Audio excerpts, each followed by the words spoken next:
Assalamualaikum warahmatullahi wabarakatuh. Assalamualaikum warahmatullahi. Salam jumpa kembali dengan saya Muhammad Faizal.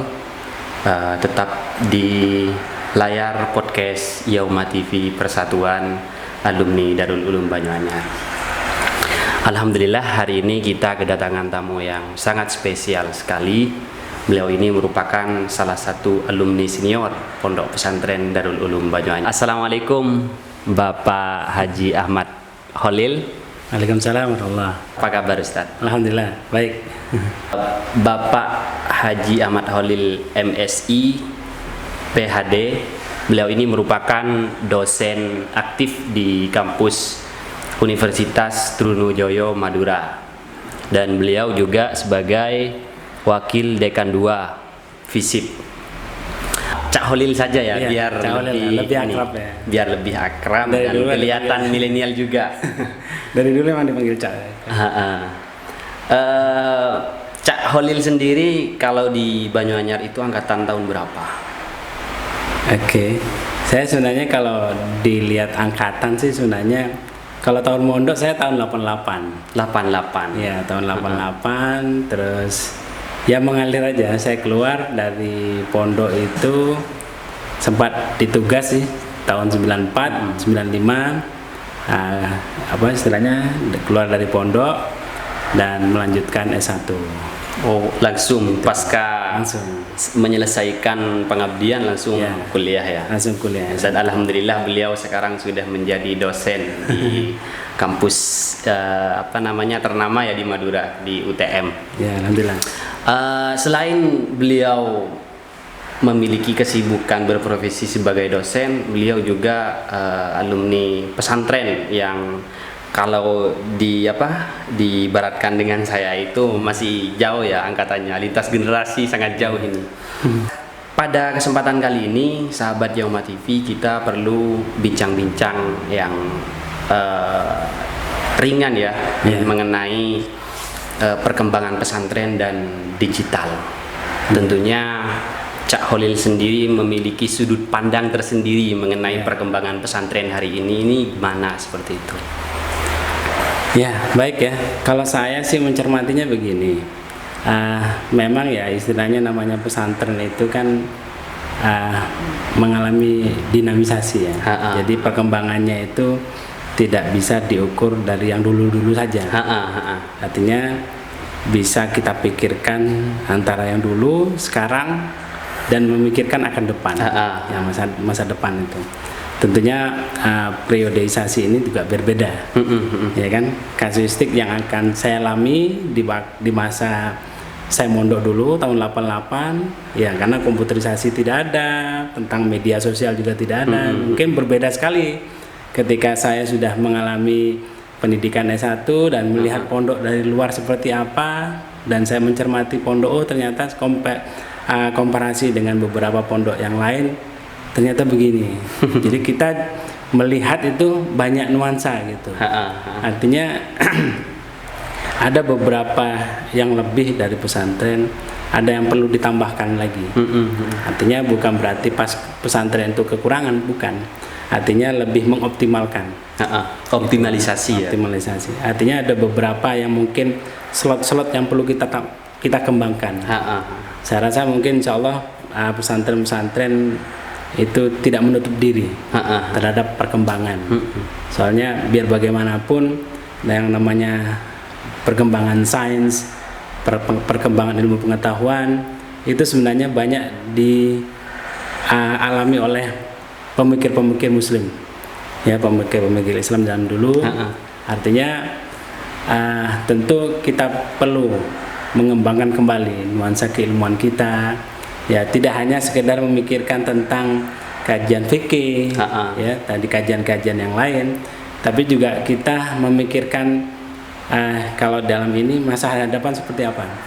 Ya, artinya kita bisa menggunakan contoh seperti sekarang ini perkembangan teknologi ya.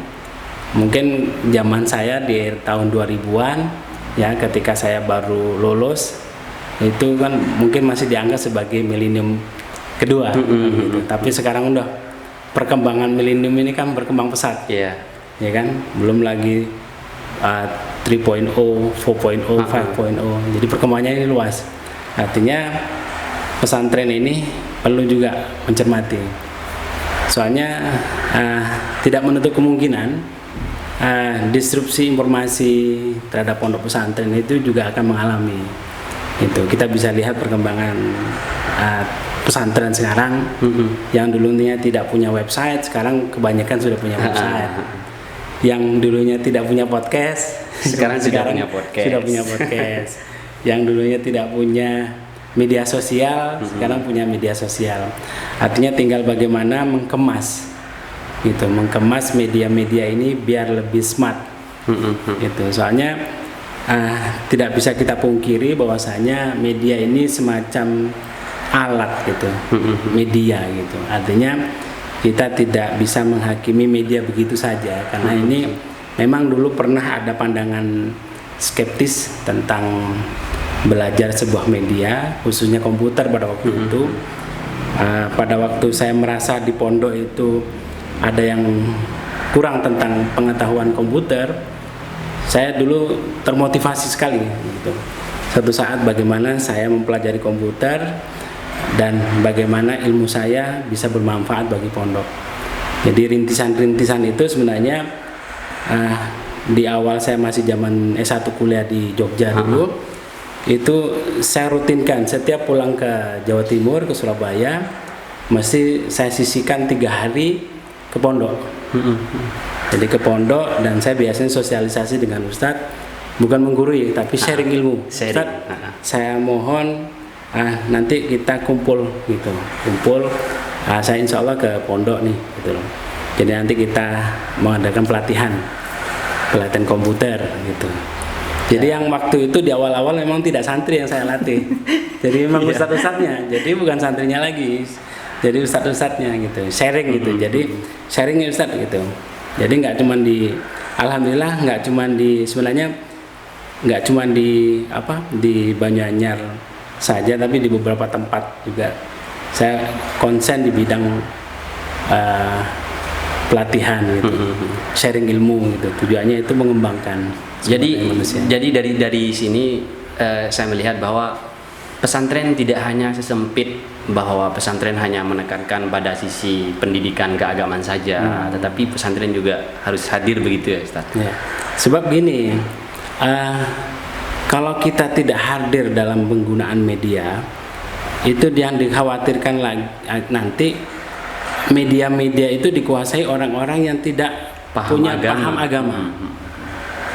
Yang susah sekali, ini contoh ya, contoh di 2003 itu ada CD namanya Bookshelf, Microsoft Bookshelf, produksi Columbia Press.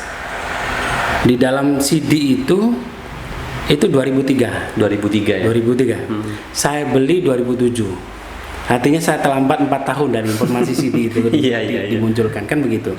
Artinya itu aja sudah 4 tahun saya terlambat informasinya, gitu. Ketika saya beli, saya buka, isinya itu ternyata ada gambarnya Nabi Muhammad. Dan kenapa senyap, tidak ramai? Nah, kenapa kok ketika ada Jilin Post menggambarkan, mengkarikaturkan Nabi Muhammad demikian heboh seluruh dunia kan, demo itu kan, tapi demonya mereka itu kan di lokasi masing-masing, sampai ada yang sampai meninggal di daerah beberapa negara, gitu kan.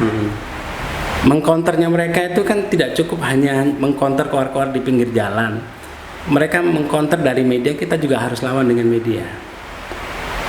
Sebaran informasinya harus kita sebar juga, gitu. Kalau nggak begitu, mereka punya corong, kita nggak punya corong. Sebaran mereka lebih luas, kita nggak punya keluasan dalam hal menyampaikan informasi itu. Sehingga apa? Akhirnya kalau mencermati dari yang CD seperti tadi, ini yang lemah siapa? Ada yang kekurangan kita tentang media, gitu.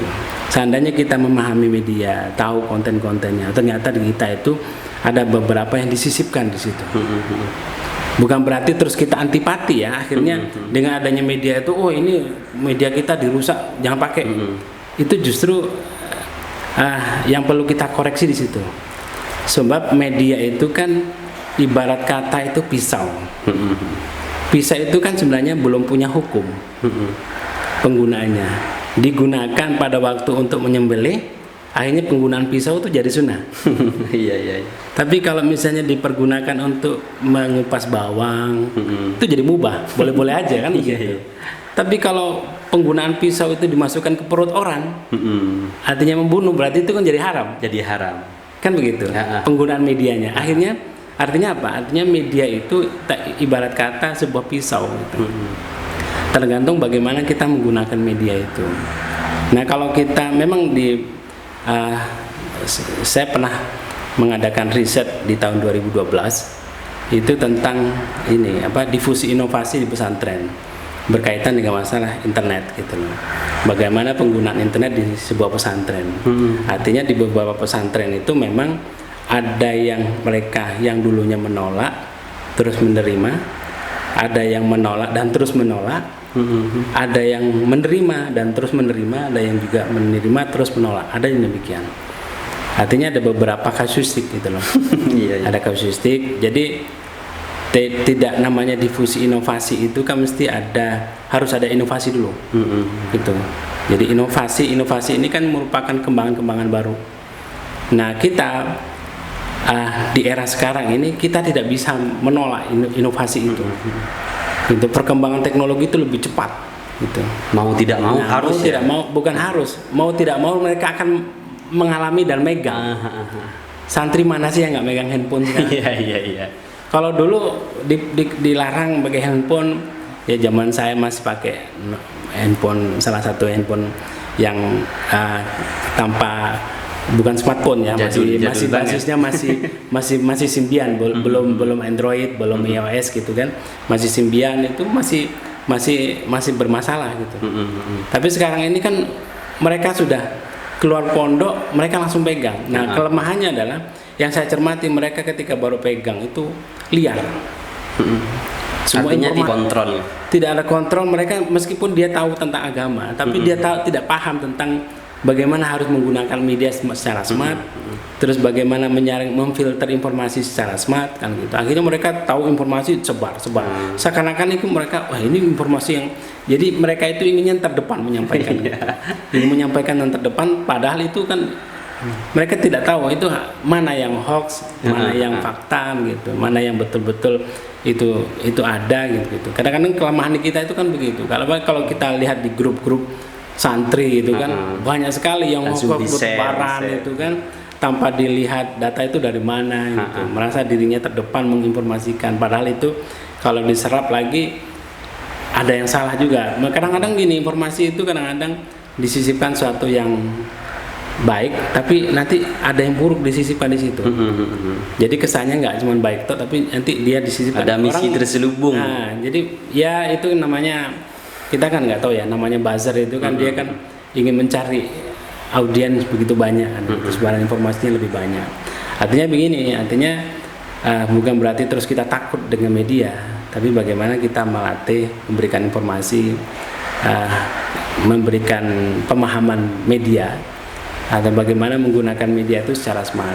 Artinya pesantren hadir bisa memberikan pengarahan bagaimana menggunakan media ini lebih baik.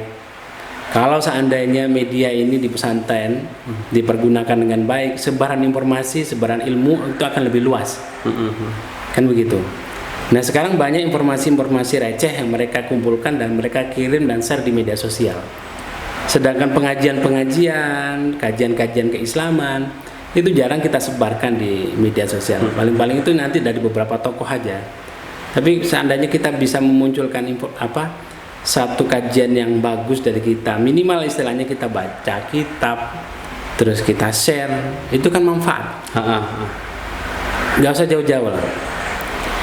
Kita berdiskusi di Yauma TV ini berapa orang, tapi ketika kita share di YouTube itu nanti berapa orang.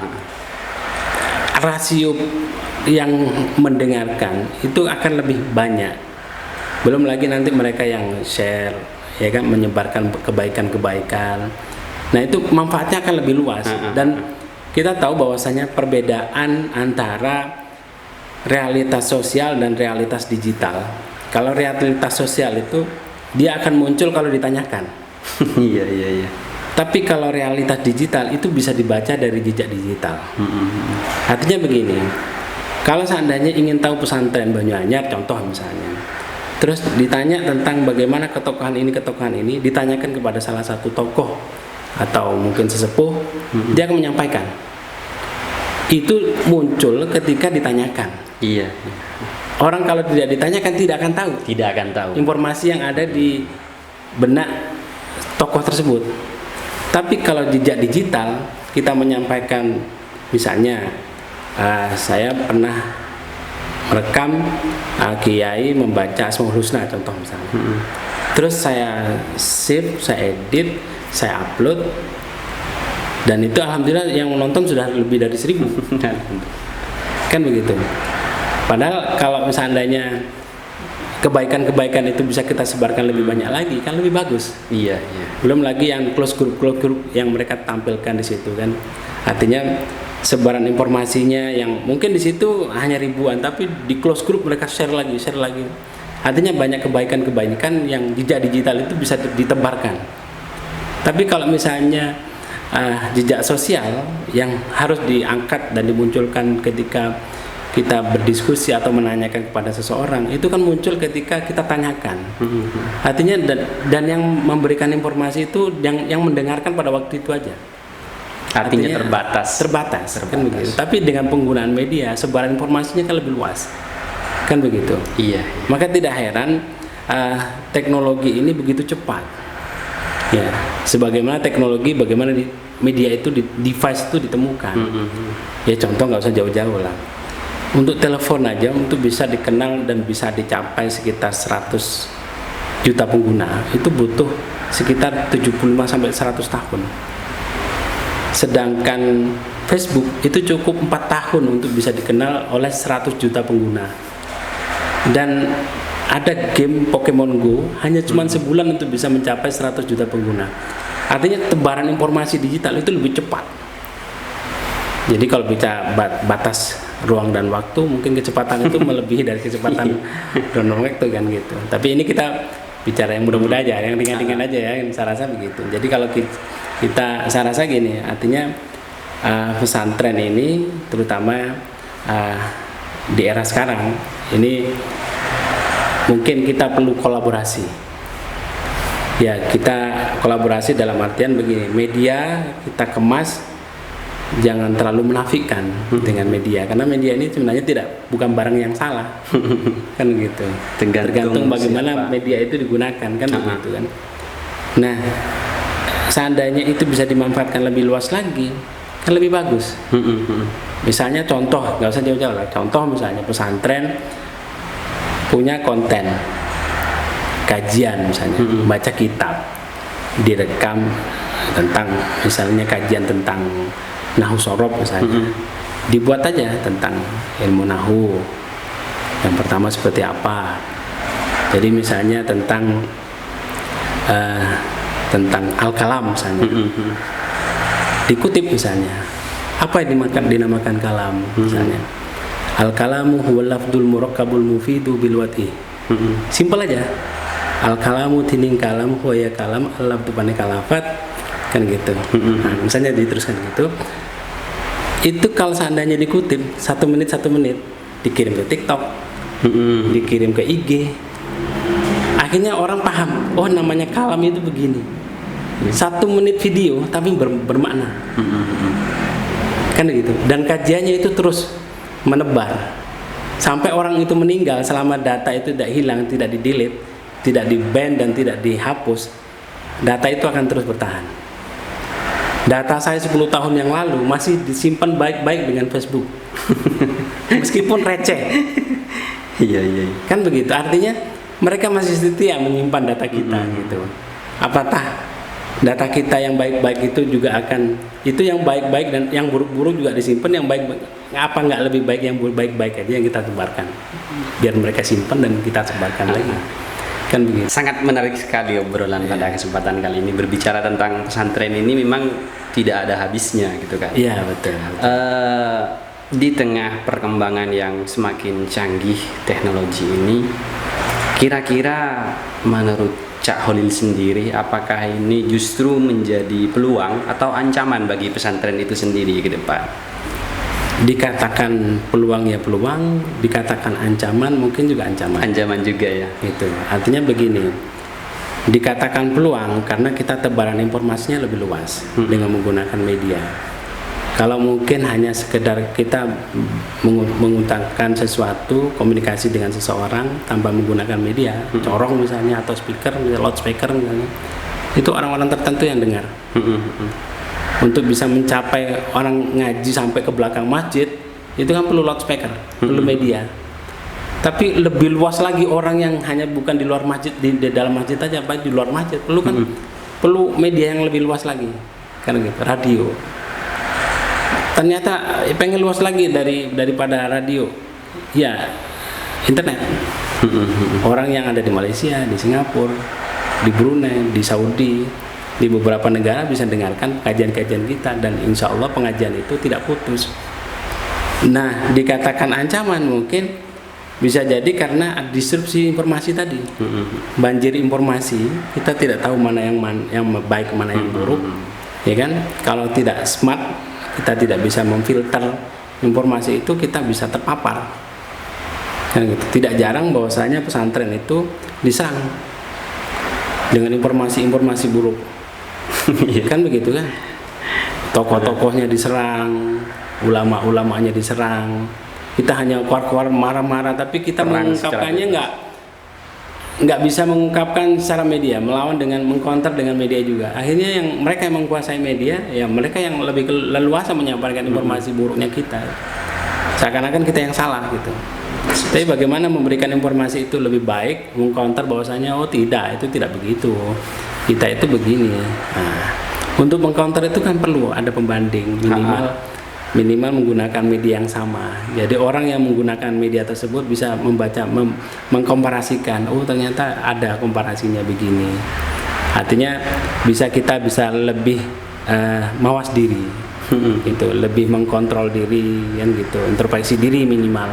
Setelah itu baru mau menyebarkan informasi monggo. Tapi minimal dari kita itu bisa mengintrospeksi diri, itu dari penggunaan media. Itu saya rasa. Jadi memang hari ini yang menjadi tugas besar bagi kita memang harus memiliki satu lembaga ya, lembaga khusus memang yang fokusnya di dunia digital itu tadi.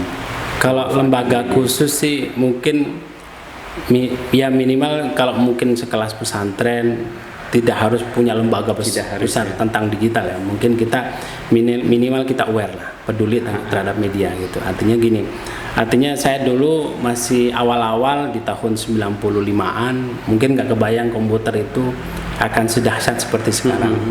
Kan begitu. Dulu kan hanya sekedar PC ya, personal komputer. Terus ada sambungkan dengan komputer yang lain, ada namanya jaringan intranet. Terus ada yang keluar lagi namanya internet, kan begitu. Terus ada komunikasi perkembangan teknologi digital yang sekarang sudah mulai murah, kan begitu. Kan dulu mungkin kita untuk pakai internet aja, jangankan pakai internet, pakai handphone aja untuk SMS aja Rp650, kan begitu, 600-an rupiah kan gitu. Untuk sekedar mengatakan Assalamualaikum Rp600, dijawab Waalaikumsalam Rp600, udah 1.200. Tapi kita yang menggunakan kuota yang begitu murah, kita mau macam-macam kita sebarkan itu teknologi semakin murah, software murah, terus beberapa kuota-kuota juga semakin murah, maka orang banyak menggunakan. Nah sekarang ini tinggal bagaimana media yang sudah murah ini kita bisa lebih smart, bisa lebih menggunakan dengan lebih baik, kan gitu. Soalnya gini, kalau rintisan ya sebagaimana yang saya alami ya, jadi proses dari ketika komputer masih belum banyak di pondok, contohnya misalnya Bonyanya Rajana yang saya pernah mengenyam di sana. Di saat saya kelas 2 itu, waktu itu ditawari, kamu mau belajar komputer, ini ada komputer, ada sumbangan komputer satu itu pun masih underDOS ya, this operating system.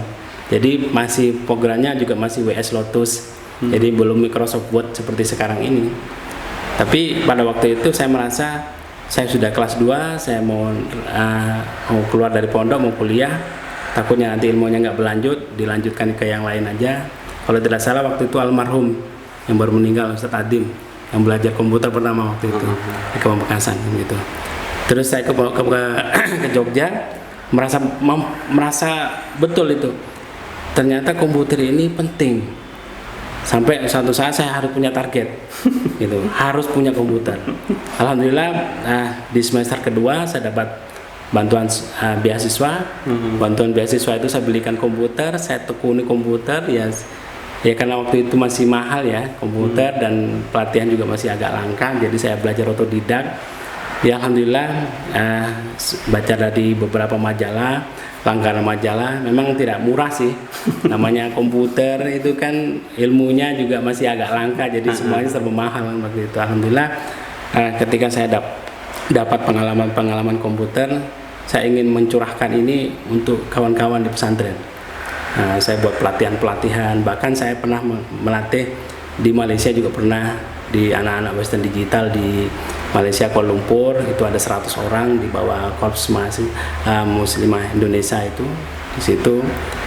Terus saya melatih mereka untuk bisa lebih paham tentang teknologi melek media minimal. Ya tentunya dari itu kan yang proses-proses belakangan, tapi pesantren itu tetap saya prioritaskan.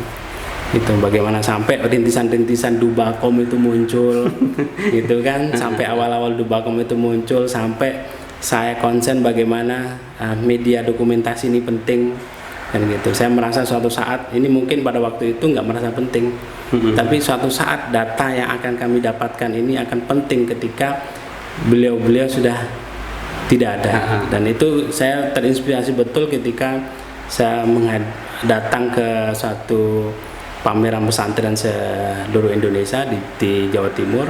Salah satunya waktu itu saya masuk ke standnya pondok pesantren ini KSAT itu. KSAT Syamsul Arifin. Syamsul Arifin di pondok ini. Pondok apa namanya? Di Pasuruan. Bukan, yang di Bondowoso itu. Nah, waktu itu saya menjumpai ada pondok di situ, ada menyiapkan CD gitu loh. CD saya beli, terus saya lihat isinya cuma MP3 aja, suara-suara aja. Saya dengarkan suaranya Kiai Asad bercerita tentang beliau, tentang NU dan sejarahnya. Saya berpikir ini beliau ketika sudah tidak ada, MP3-nya jadi bermanfaat sekali. Ini bukti otentik beliau mengucapkan sesuatu. Ini jejak digital. Gitu. Dan kita tidak bisa menggali lagi ke KSAT karena KSAT sudah meninggal, tapi jejak digital ini masih bisa kita gali. Sayang kalau seandainya cuma audio. Kalau seandainya kita video kan ini kan lebih bagus lagi gitu. Akhirnya satu saat saya memberanikan diri konsultasi dengan Rafiq waktu itu, beberapa kali audiensi dengan Kiai juga. Kiai sangat berkenan sekali. Artinya Kiai merasa ini penting gitu loh. Merasa ini penting. Jadi Kiai sadar diri, bukan sadar diri, maksudnya itu menanggapi dengan baik gitu. Ketika kami ingin audiensi dengan Kiai menggunakan media, dia respon dengan baik. Artinya jejak digital ini suatu saat akan bermanfaat. Beliau menyampaikan, mungkin tidak menyampaikan langsung, tapi itu bisa dilihat dari respon beliau ketika kami ajak diskusi. Waktu itu juga ada almarhum Ahmad yang sebagai moderator pada waktu itu gitu. Bukan moderator, sebagai hostnya gitu. Saya menyiapkan beberapa kamera gitu. Dan artinya media itu penting. Ya itu kan pada waktu itu, apalagi seperti sekarang ya. Apalagi seperti sekarang ini media sosial gitu kan. Nanti ketika saya munculkan satu foto aja, saya pancing plek ini, itu merasa wah jadi kangen, jadi rindu pondok itu. Itu kan jejak digital kan gitu. Artinya kalau misalnya tokoh-tokoh santri apa misalnya Cakancah yang zaman dulu cerita bagaimana pondok dulu, ya dulu jedingnya nggak kusut, nggak gini, sekarang kan bagus, sekarang udah bagus kan semua. Gitu kan. Dulu ada toko kitab, ada tempat wudhu kan gitu. Terus ada tempatnya ya mungkin airnya agak keruh-keruh kan gitu. Tapi sekarang kan itu kan jejak digitalnya kan nggak bisa dibaca secara bagaimana sih gambarannya. Tapi kan gitu. Itu contoh ya, contoh tentang data. Belum lagi tentang big data. Kalau kita belum bicara tentang big data, kalau kita bicara tentang big data, ya itu lebih besar lagi. Belum lagi nanti data pesantren, bagaimana santri dibuat database. Database itu bisa dipergunakan oleh santri pesantren dan bisa mengetahui identifikasi santrinya berapa, yang dari Surabaya ada berapa, itu dengan secara cepat itu menggunakan database yang itu merupakan big data. Seandainya mereka keluar itu menjadi datanya peradaban, jadi para alumni yang bisa dibaca oleh peradaban sendiri. Ini menjadi anggotanya, jadi langsung kebaca. Mereka yang sudah tidak di pondok, yang sudah purna dari pondok, alumni bisa langsung ke peradaban, kan begitu. Jadi santri peradaban, jadi ini kebaca langsung. Itu fungsi daripada big data. Nah itu ternyata semuanya adalah database, yaitu juga jejak digital semuanya gitu. Ya, saya rasa mungkin itu. Jadi bukan hanya sekedar database begini saja, video database, ya, terus suara itu juga ada database-nya, ya, big data. Jadi itu saya rasa kalau kita bicara tentang big data itu lebih seru lagi. Nah, itu ke depan itu siapa yang menguasai big data, dia menguasai dunia. Kalau dulu siapa yang menguasai informasi di 2.0, dia siapa yang menguasai informasi, dia menguasai dunia. Tapi sekarang di milenium seperti sekarang ini, siapa yang menguasai data, dia menguasai dunia. Dia menguasai dunia. Sangat keren sekali, ini menarik sekali. Siapa yang menguasai data, dia akan menguasai dunia. Luar biasa, Cak Holil. Baik, Cak Holil, mungkin ini kita perlu akhiri ya. Tapi sebelum diakhiri, ada pesan khusus enggak?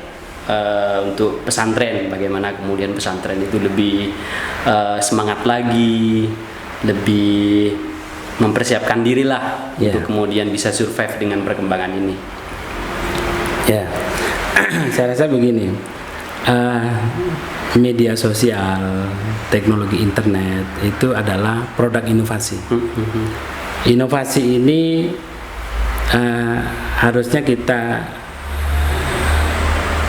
pahami secara baik.